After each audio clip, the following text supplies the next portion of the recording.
Good morning, Sairam children. Children, welcome you all in this chemistry video. And I am taking the second part of the same chapter, chapter number 3, metals and non-metals. And today we will discuss about the chemical properties of metals and non-metals. In the previous video, we have discussed about the physical properties, and now I will explain the chemical properties of metals and non-metals. Now, chemical properties of metals and non-metals. First, I am discussing the chemical properties of metals.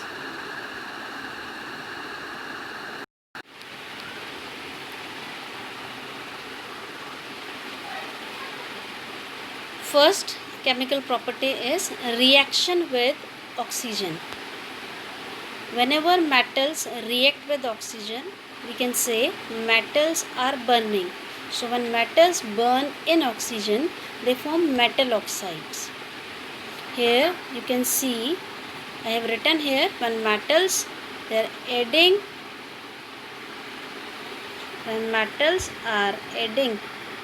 added to oxygen or they burn in oxygen, then they form the product metal oxide. You can see some examples in form of chemical equations. You can see here copper. This is copper. When it burns in oxygen, it forms copper oxide. In the same way, aluminium burns in oxygen and then it forms aluminium oxide. All the metallic oxides which are forming here, like copper oxide, aluminium oxide, they are basic in nature, and because they are basic in nature, then they turn the red litmus blue. Now after this we are having the topic like amphoteric oxides. Children, amphoteric oxide, this question is asked in exams many times. So I am giving you the answer for this question also. Amphoteric oxides, these are the metal oxides which show basic as well as acidic behavior. Okay, so the metal oxides which show basic as well as acidic behavior, they are known as amphoteric oxides. And the examples of amphoteric oxides are zinc oxide and aluminium oxide. Next reaction is reaction with water. Children, not all metals react with water. Some metals react with water, but how they are reacting? They react differently with water. Some metals which are high reactive metals, they can react with cold water. The moderate rate reactive metals which are not very reactive, not very less reactive, they can react with hot water. And the metals which are least reactive or very less reactive, they cannot react with cold water or hot water. So they react with steam. So in this way, I have given 3 parts for this reaction, A, B and C. In first part we are having metals like sodium. Metals like sodium, potassium and calcium, they are high reactive metals. They can easily react with cold water, and when they are reacting with cold water, they form metal hydroxide. With cold water, they form metal hydroxide. You can see some examples here. When sodium metal reacts with cold water, then it forms metal hydroxide, that is sodium hydroxide. Okay, and in this reaction, hydrogen gases evolve with heat. In the same way, when potassium reacts with cold water, it also forms potassium hydroxide, hydrogen and heat. Calcium when reacts with water, it also forms calcium hydroxide and hydrogen. But in this reaction, heat is not evolved.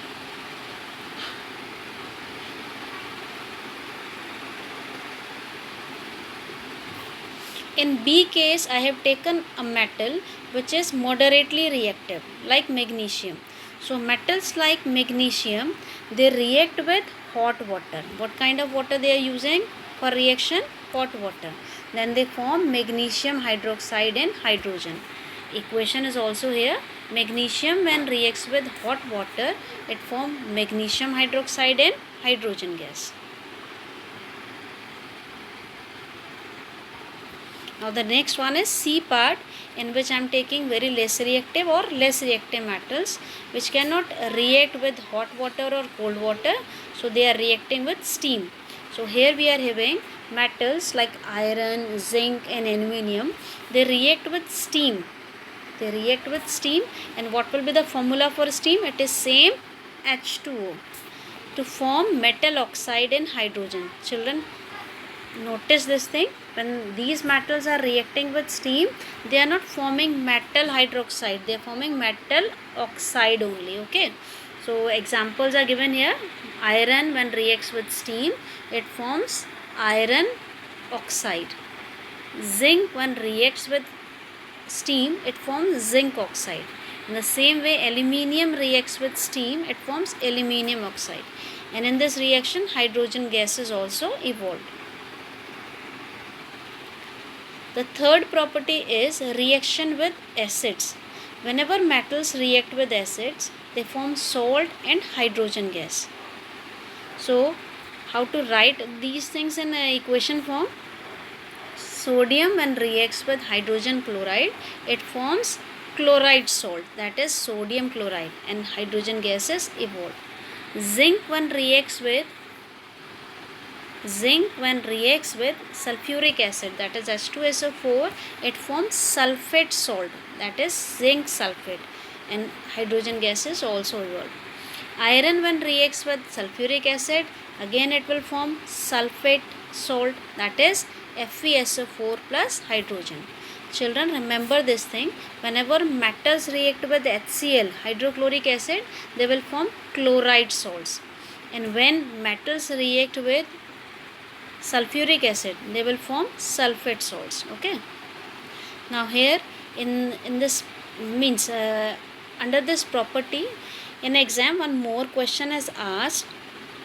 They are asking you sometimes the gas which is evolved, that is hydrogen gas. How can you test this gas? So in answer you can write down, to test this gas which is evolving here, that gas when we are taking a burning matchstick or burning candle near the test tube, then a pop sound will produce, and this pop sound is telling us that the gas which is produced here, that is hydrogen gas. So this pop sound is the significance of hydrogen gas.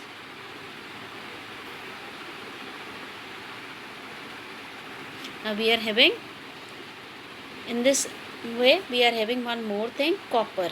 When you are writing the reactions between different metals, you cannot use copper here, because copper doesn't react with dilute acids, even with HCl or H2SO4.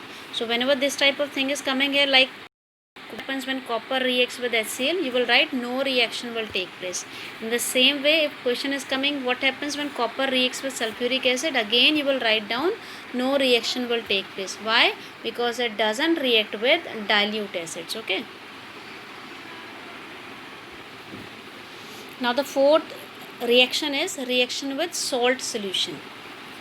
Whenever metals react with salt solutions, then the more reactive metal, which one? The more reactive metal will displace the less reactive metal from its salt solution. Now here you can see easily, example is given, zinc granules. When zinc granules or zinc rod is dipped in copper sulfate solution, then what happens? We are comparing here zinc and copper.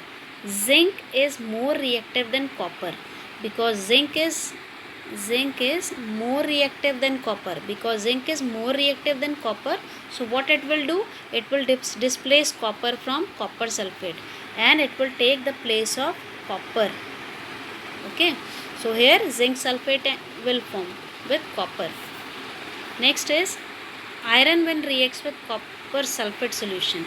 Then again, if we are comparing iron and copper, then iron is more reactive than copper. As iron is more reactive than copper, so what will happen? It will displace, iron will displace copper. It will displace copper, and what will happen then? Iron will take place of copper.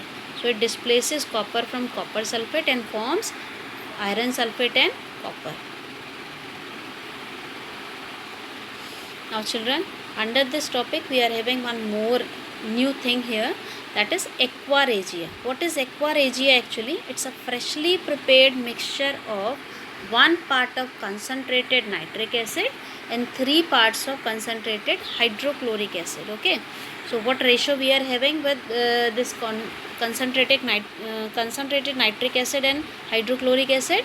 We are getting ratio 1:3. But remember this thing, whenever you are writing HNO3 first and HCl later, then you will be mentioning ratio as 1:3. Why? Because we are taking HNO3 as 1 part and 3 parts of HCl.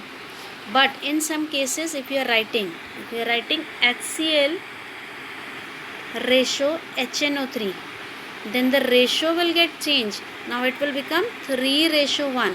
Why? Because HCl we are taking 3 parts and HNO3 we are taking 1 part. So be clear with this point.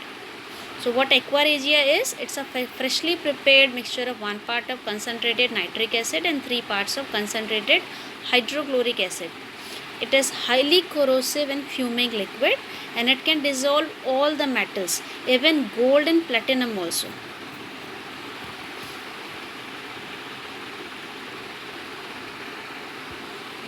Now we are starting with the new topic, chemical properties of non-metals. The first is reaction with oxygen. Non-metals when react with oxygen, they form non-metal oxide. Like carbon when react with oxygen, it forms carbon dioxide. Sulfur when react with oxygen, it forms sulfur dioxide. Reaction with water. Children, non-metals do not react with water. They do not react with water. Fourth is reaction with dilute acids. And again we are saying the same thing, non-metals do not react with dilute acids. Now reaction with salt solutions. Whenever a non-metal reacts with salt solution, then a more reactive non-metal displaces a less reactive non-metal from its salt solution. Example is also there, sodium bromide reacts with chlorine. Then what happens? Sodium when it is reacting, then what is happening? Then the product is sodium chloride plus Br2. Here Br2, bromine is less reactive, so it is getting displaced from sodium bromide. And in place of sodium bromide, chlorine is more reactive, so chlorine is taking its place here.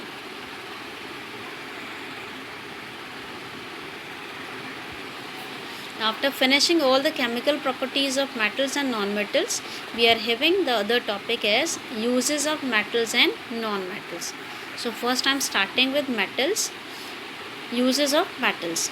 Copper and aluminium. These metals are used to make electric wires. Why? Because they are ductile in nature. Number 2, iron, copper, aluminium metals are used to make utensils because they are good conductors of heat. Aluminium foils are used in packaging medicines, food materials, etc. because aluminium is malleable in nature. Number 4 is mercury is used in thermometers. It is in liquid state at room temperature. Okay. And it is also lustrous. Number 5 is lead metal is used in making car batteries because it is good conductor of electricity. Number 6 is silver and gold metals are used to make jewelry. Why? Because they are ductile in nature, they are malleable in nature, okay, and they are having luster. Now the uses of non-metals. Hydrogen. It's a non-metal and it is used in hydrogenation of vegetable oil to make ghee. We can convert vegetable oil into ghee by using hydrogen, by adding hydrogen gas. Number 2, liquid hydrogen is used as a rocket fuel. Number 3, nitrogen is used to preserve food materials. Children, you must have seen the chips packets. The chip packets also contain nitrogen gas, which is preserving that chips for a long period. Long period means for a time period. Number 4, nitrogen is also used in the manufacture of fertilizers, ammonia, etc. Sulfur. Number 5, sulfur is used for manufacturing sulfuric acid, fungicide, and also for making gunpowder. Number 6 is carbon in the form of graphite is used in dry cells. And now after finishing uses also, I am giving you home assignment. Question number 1, what happens when zinc is added to dilute sulfuric acid? Children, here you have to write down the chemical equation also. Number 2, what is aqua regia? Number 3, what are amphoteric oxides? Number 4, what happens when a rod of iron metal is dipped into a solution of copper sulfate? Give chemical equation of the reaction involved. Number 5, why are metals called electropositive elements? So you have to write down answers for these questions, and you have to complete your notes which I am giving in this video in your fair notebook. Thank you. Sai Ram, children.